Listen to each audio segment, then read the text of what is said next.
Ala alihi wa ashabil kiram, khususan ila ruhi Syekh Abi Hamid Al-Ghazali, Syekh Muhammad Nawawi Al-Jawi Al-Bantani, wa masyaikhina wa muallimina. Al-Fatihah. A'udzu billahi minasyaitonir rajim. Bismillahirrahmanirrahim. Alhamdulillahi rabbil alamin, arrahmanir rahim, maliki yaumiddin. Iyyaka na'budu wa iyyaka nasta'in. Ihdinas siratal mustaqim, siratal ladzina an'amta 'alaihim ghairil maghdubi 'alaihim waladdallin. Amin. Assalamualaikum warahmatullahi wabarakatuh. Hamdan wa syukran lillah, wassalatu wassalamu ala rasulillah, sayyidina wa maulana Muhammad ibn Abdullah wa ala alihi wa ashabihi wa mawalah, amma ba'd. Yang saya hormati para alim ulama, guru-guru agama, para asatiz, tokoh-tokoh masyarakat, pengurus Masjid Al-Liqa Darussalam, bapak-bapak, ibu-ibu, jamaah salat maghrib yang dimuliakan oleh Allah Subhanahu wa ta'ala. Pada malam hari ini kita melanjutkan materi kita, bahwa sebagaimana yang dibahas pada minggu yang lalu, kita membahas terkait bagaimana kita bisa supaya sholat kita ini adalah sholat yang khusyuk. Bagaimana kita bisa melaksanakan atau mencapai sholat yang khusyuk itu, menurut Imam Al-Ghazali dalam kitab Bidayatul Hidayah, yang pertama adalah setelah kita siap melaksanakan sholat, baca dulu Qul a'udzu birabbin nas sampai habis, artinya baca surah An-Nas.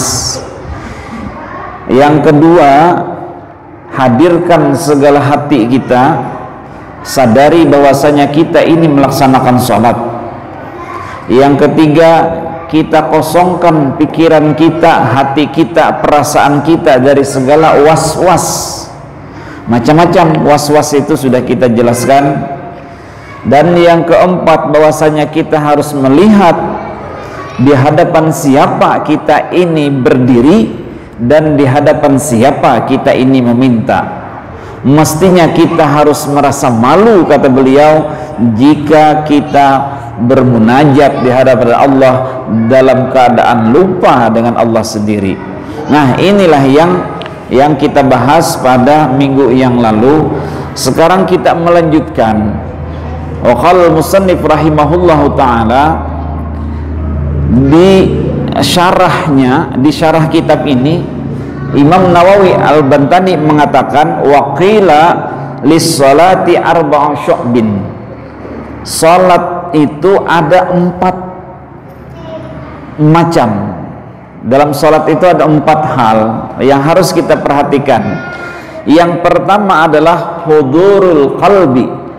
Hudurul qalbi berarti hadirnya hati. Yang kedua, wasyuhudul aqli, disaksikan, penyaksian oleh akal. Yang ketiga, wa khudu'un nafsi, yaitu ketundukan jiwa kita. Yang keempat, wa khudu'ul arkan, ketundukan segala anggota tubuh kita. Wa khudurul qalbi ini adalah, kalau kita pahami, hadirnya hati, yaitu berarti kita sholat ini kita hadir, kita sadar. Mungkin ringkasnya begini, ketika kita membaca Allah istilahnya, atau ketika kita membaca bismillah atau apapun yang kita baca, begitu juga hati kita juga ikut membacanya. Bismillahirrahmanirrahim, alhamdulillahi rabbil alamin. Begitu juga ikut di hati kita ini, kita juga membacanya, sehingga hati kita ketika waktu sholat memang hadir. Begitu modelnya.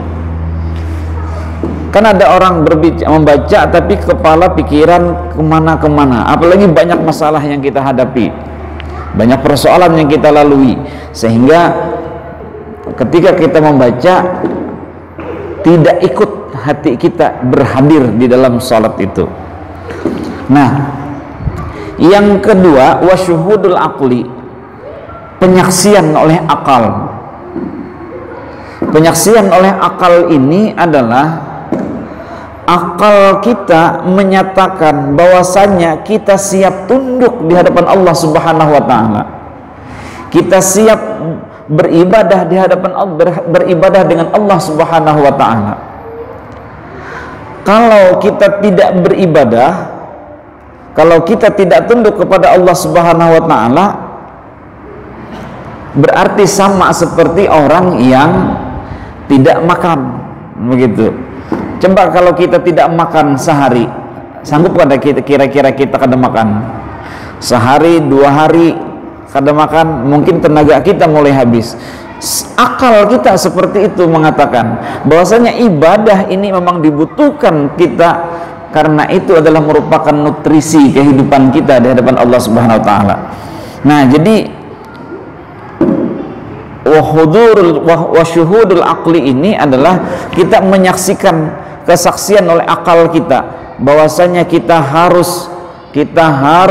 memang butuh ibadah ini. Nah, itu yang disebut dengan syuhudul aqli.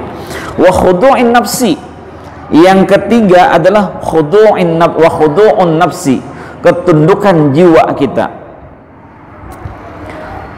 Bayangkan waktu kalau kita ini jiwa kita ini kan kadang mudah hendak tunduk lawan orang, tidak mudah kita mau mengangguk di hadapan orang lain, tidak mudah kita mengikuti perintah orang lain.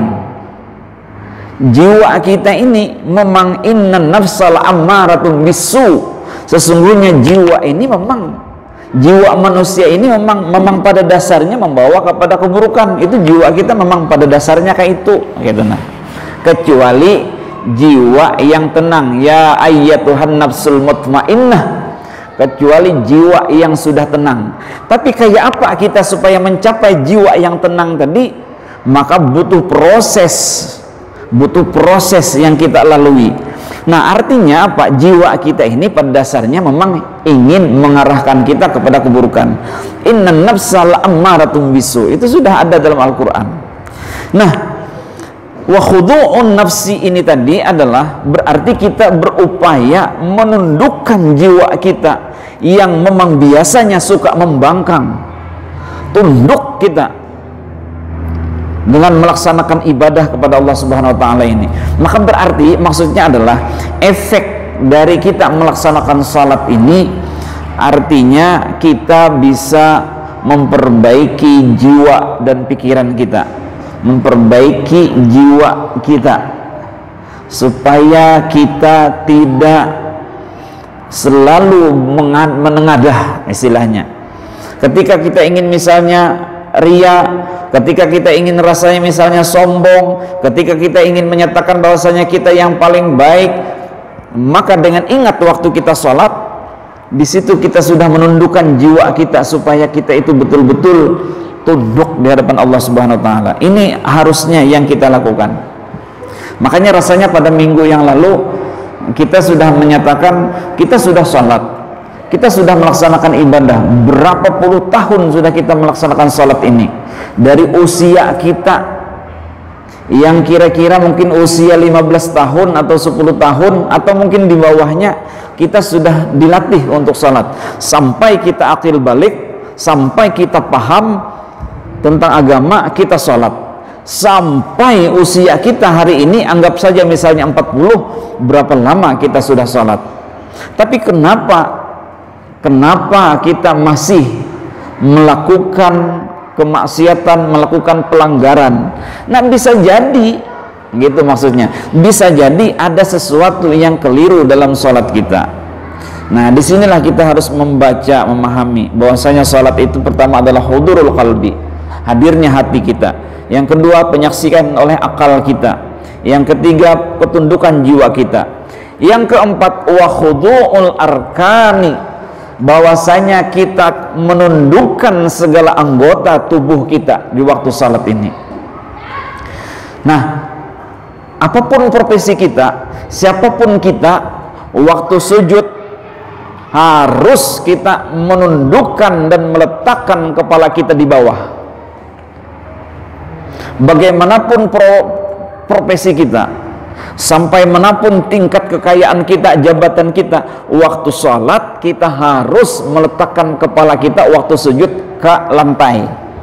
Bila kita tidak meletakkan kepala kita ke lantai, kada sah salat kita. Maksud saya, kalau kita tidak sujud tunduk, sujudnya pas sampai ke bawah sini, bawah ini, maka kada sah salat kita. Kecuali kan misalnya tertumpuk nih, jamaah tertumpuk, kada ada lagi wadah sujud, mau sujud di belakang orang, nah itu kan lain lagi kisahnya. Nah ini ceritanya bahwasanya kita harus menundukkan badan kita, yang sebenarnya kepala kita ini kadang main-main. Waktu kita bercanda begayaan dengan orang lain, coba kalau tak digawil orang belakang kita, kita ketawa aja.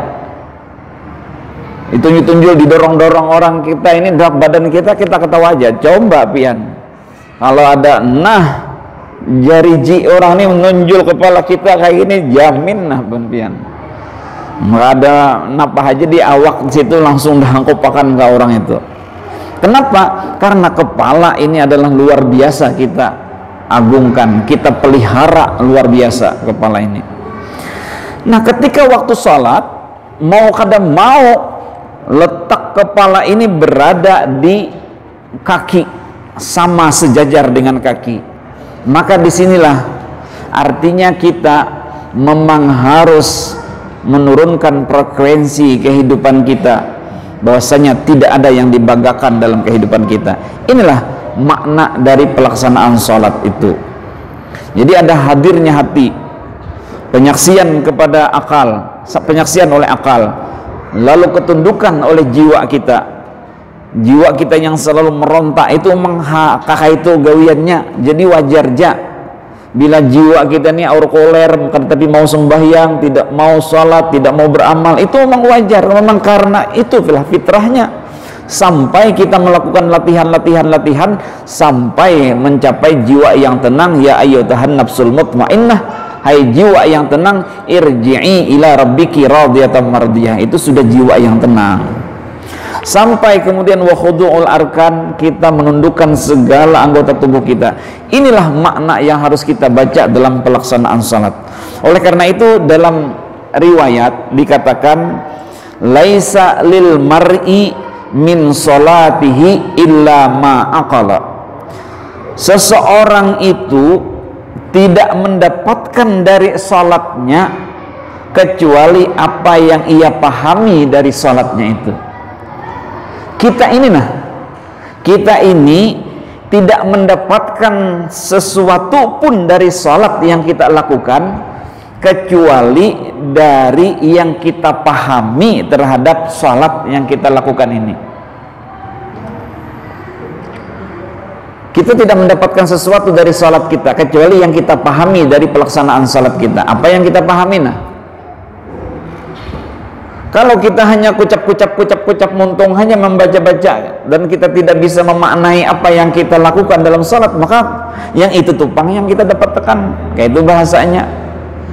Tapi kalau kita memahami waktu salat ini tadi, menghadirkan hati berarti fokus, menundukkan anggota tubuh kita, bahwasanya kepala dan kaki kita sama, itu merupakan bahwasanya kita ini adalah manusia hina. Berarti tidak ada yang dibanggakan, tidak ada yang perlu disombongkan dalam kehidupan kita. Lalu misalnya di situ kita sudah berjanji kepada Allah, inna salati, sesungguhnya salatku, dalam doa iftitah, inna salati, sesungguhnya salatku, inna salati wa nusuki, segala ibadahku, wa mahyaya, hidupku, wa mamati, matiku, semuanya adalah untuk Allah Subhanahu wa ta'ala. Berarti kita sudah berjanji di hadapan Allah Subhanahu wa ta'ala. Tapi kalau kita kada paham tentang apa yang kita baca, tidak paham tentang apa yang kita lakukan, maka yang kita dapatkan adalah sebagaimana yang kita pahami tadi. Nah, maka berarti makanya kita kadang-kadang belajar salat itu berulang-ulang, supaya apa? Ketika kita melaksanakan salat, maka bujur-bujur kita melaksanakan salat itu. Kadang yang aja tuh istilahnya sembahyang masalahnya rakaatnya berapa kata sarah imam aja, aku sarahkan lawan ikam aja mamai. Imam takbir aja juga, imam rokok aja juga. Nah kakak itu kan kita menyerahkan diri langsung lawan imam, padahal kadang itu maksudnya. Nah, imam tasarah aja, pokoknya aku sarahkan, pokoknya sembahyang aja aku. Nah, modelnya begitu, tidak begitulah maksudnya. Nah inilah yang disebut dengan khusyuk tadi. Kita sadar ketika hati kita pembacaan, kita ingat apa yang kita baca, kita ikut juga di dalam hati kita baca.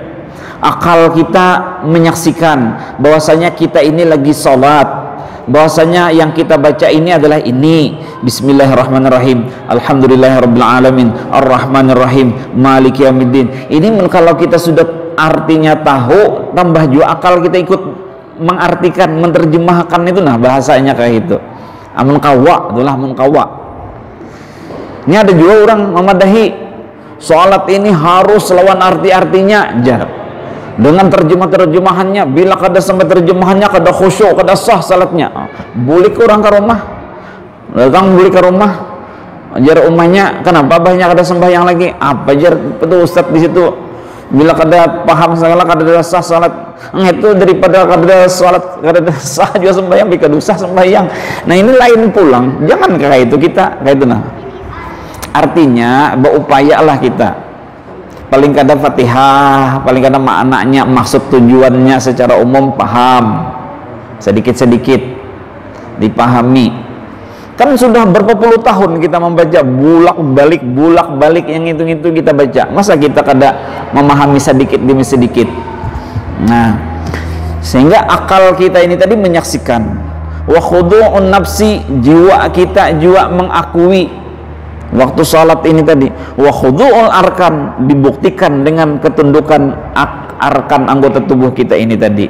Nah inilah yang dimaksud dengan oleh Imam Ghazali dan Imam Nawawi Al-Bantani, bahwasanya bagaimana supaya kita bisa khusyuk dalam melaksanakan salat.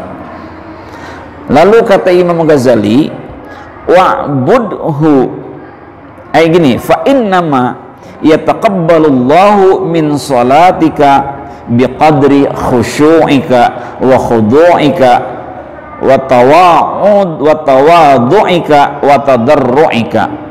Karena sesungguhnya Allah Subhanahu wa ta'ala, kata Imam Ghazali, menerima salat kita itu sesuai dengan kadar kekhusyuan kita, sesuai dengan ketundukan kita, sesuai dengan kerendahan hati kita, dan sesuai dengan doa yang tulus dari kita.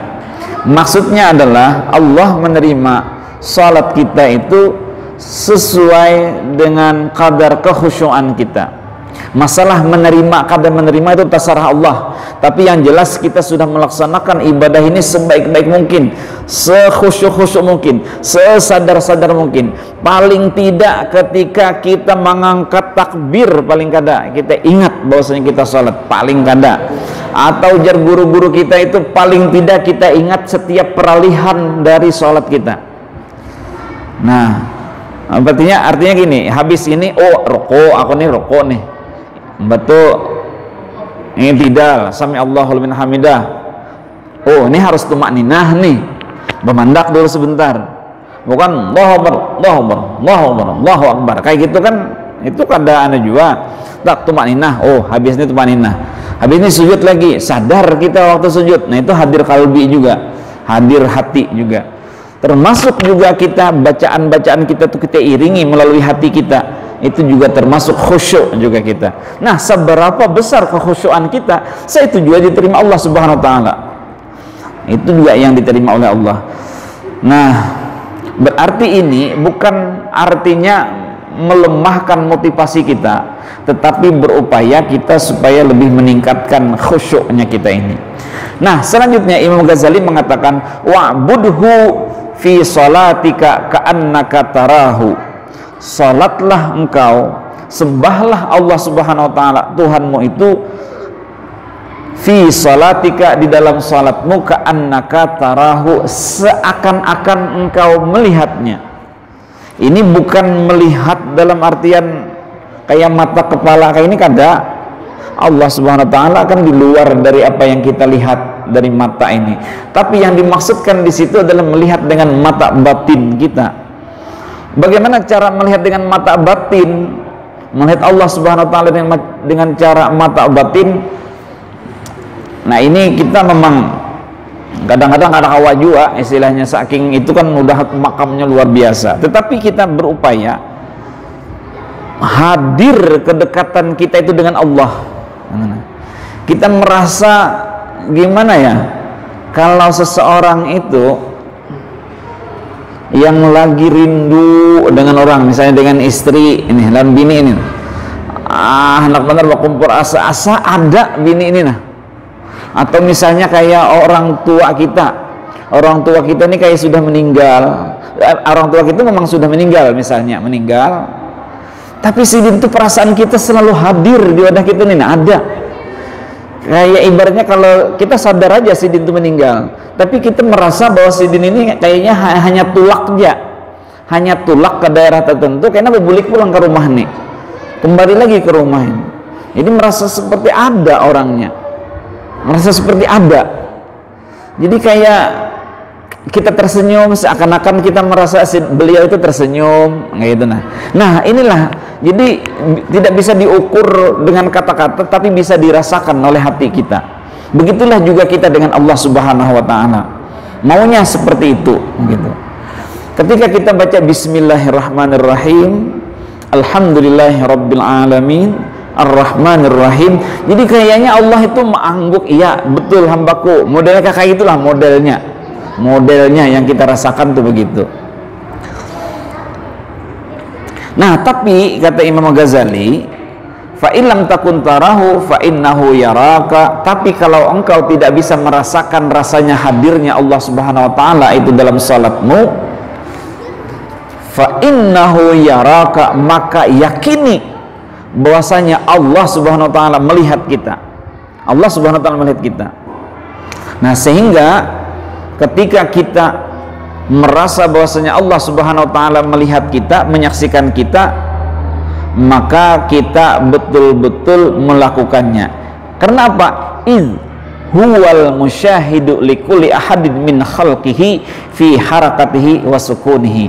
Karena Allah Subhanahu wa taala pasti menyaksikan setiap satu dari segala makhluknya. Ada mungkin Allah Subhanahu wa taala itu tidak tahu dengan sekecil, kan sudah dijelaskan. Wa may ya'mal mithqala dzarratin khairan yarah wa may ya'mal mithqala dzarratin syarran yarah. May ya'mal mithqala dzarratin khairan yarah, sekecil apapun yang kita lakukan kebaikan akan pasti melihatnya. Artinya tidak semua, artinya tidak ada yang tidak luput dari pengetahuan Allah Subhanahu wa taala. Maka berarti ketika kita salat, kita harus menyadari bahwasanya Allah Subhanahu wa taala pasti melihat kita. Fa illam yahdur qalbaka wa lam taskun jawarihuka liqusuri ma'rifatika bi jalalillahi ta'ala faqaddir anna rajulan salihan min wujuhi ahli baitika yanzuru ilaika liya'lama kaifa salatuka. Jika bahasa ringkasnya kayak ini, jika memang kata kawajuan, kita menghadirkan, merasakan bahwasanya Allah Subhanahu wa taala itu menyaksikan kita nih, nah kata kawajua, maka cari, ibaratnya tuh cari, hadirkan orang yang soleh, apakah pemuka agama atau ada keluarga di antara keluarga kita yang seakan-akan inyani sidin ini melihat kita waktu salat. Anggap saja misalnya kita kadang merasa asa uyuh bener nah menyatakan bahwasanya Allah itu menyaksikan kita sehingga kita bujur-bujur serius waktu salat itu kada bisa. Maka hadirkan seseorang yang merupakan tokoh dalam keluarga kita atau guru kita atau ulama. Masa kali misalnya kayak guru Izai, nah guru Izai misalnya kayak gitu, kita sudah belajar dengan guru Izai, waktu kita sholat Allahu Akbar, seakan-akan guru Izai ini melihat kita, nah ma'itihi, melihati kita sholat. Nah kayak itu maksud sidin ini. Fa illam yahdur qalbuka wa lam taskun jawarihuka liqusuri ma'rifatika li jalalillahi ta'ala, jika engkau tidak bisa menghadirkan hati walam taskun jawarihuka, dan tidak tenang anggota-anggota tubuhmu itu, termasuk anggota tubuh itu kan pikiran dan segalanya, likusuri ma'rifatika, karena sedikitnya ma'rifat kita dengan Allah Subhanahu wa taala, faqaddir anna rajulan salihan, maka hadirkan seseorang laki-laki yang saleh min wujuhi ahli baitika, dari pemuka atau orang yang terhormat atau orang yang kita pandang dari keluarga kita, yang zuru ilaika, supaya bisa melihat kepada kita ini, liya'lama kaifa salatuka, supaya sidin ini, beliau ini tahu bagaimana salat kita, merasa diperhatikan orang. Kalau kita tuh merasa diperhatikan orang pasti bebujur, kalau lah iyalah kira-kira, aku sembahyang asa diitihi orang bener, aku ini sembahyang, berarti harus pas waktu rukuk bujur-bujur rukuk, nah pas kada belakang ini rata. Apalagi yang melihat itu misalnya mertua, bagi yang masih jomblo misalnya kan, ada calon mertua melihat, kalau enggak ya pokoknya membaca bismillahnya lagi, bismillah seperti itu. Bujur-bujur membaca, bujur-bujur membaca. Nah inilah yang dimaksudkan beliau, bahwasanya kayak gitu nah modelnya. Kalaupun kita tidak bisa, karena kan hati kita ini kan beda-beda, manusia kita ini kan beda-beda. Nah ini caranya tentunya nanti kita semakin berangsur-angsur untuk supaya tidak lagi begitu, supaya betul-betul bahwa Allah menyaksikan. Ini dalam bahasa ma'rifat. Beda lagi kalau orang dalam hakikat. Kalau dalam hakikat itu ini merasa ketika sudah mulai mengangkat takbir tadi itu sudah ada Nur Muhammad, itu orang belajar Nur Muhammad itu lain lagi ceritanya. Bahkan kalau orang sudah belajar Nur Muhammad itu seakan Rasulullah sudah, karena apa? Bukan Rasulullah itu sebagai wasilah untuk mendekatkan diri kita kepada Allah. Fattaqullah, kan ya ayyuhalladzina amanu taqullah wabtagu ilaihil wasilata, carilah supaya bisa dekat takwa kepada Allah wasilah. Siapa wasilah? Itu adalah Muhammad Rasulullah. Nah ini lain lagi kisahnya. Orang yang berada di tingkat hakikat, Sayyidin waktu salat itu sudah menghadirkan Nur Muhammad, menghadirkan Nabi Muhammad bahkan, sehingga Allah Akbarnya sudah, yang bergeraknya sudah Nabi Muhammad semuanya. Nah itu orang berwasilah itu dalam ilmu hakikat. Tapi kita ini belum sampai ke situ. Kita ini yang kayak ini aja lah istilahnya. Kayak ini aja tuh maksudnya dalam ma'rifat kita, paling tidak kalau kita tidak bisa menyatakan bahwasanya Allah melihat kita, paling tidak hadirkan orang lain lah yang bisa menyaksikan kita, perasaan kita nih kayak itu nah, sehingga kita ini merasa diawasi gitu nah. Menyamannya itu dengan Allah Subhanahu wa taala, merasa diawasi oleh Allah Subhanahu wa taala, melakukan gini asa kayak dilihat oleh Allah Subhanahu wa taala. Nah seperti itu. Walaupun sebenarnya di sini kita harus malu, nah, gitu kata Imam Ghazali, harus malu. Masa waktu salat kita ini masih menghadirkan orang lain, harusnya Allah yang menyaksikan kita, kayak gitu modelnya. Masa harus kayak gitu? Tapi kan untuk latihan paling tidak kita harus melakukan seperti itu.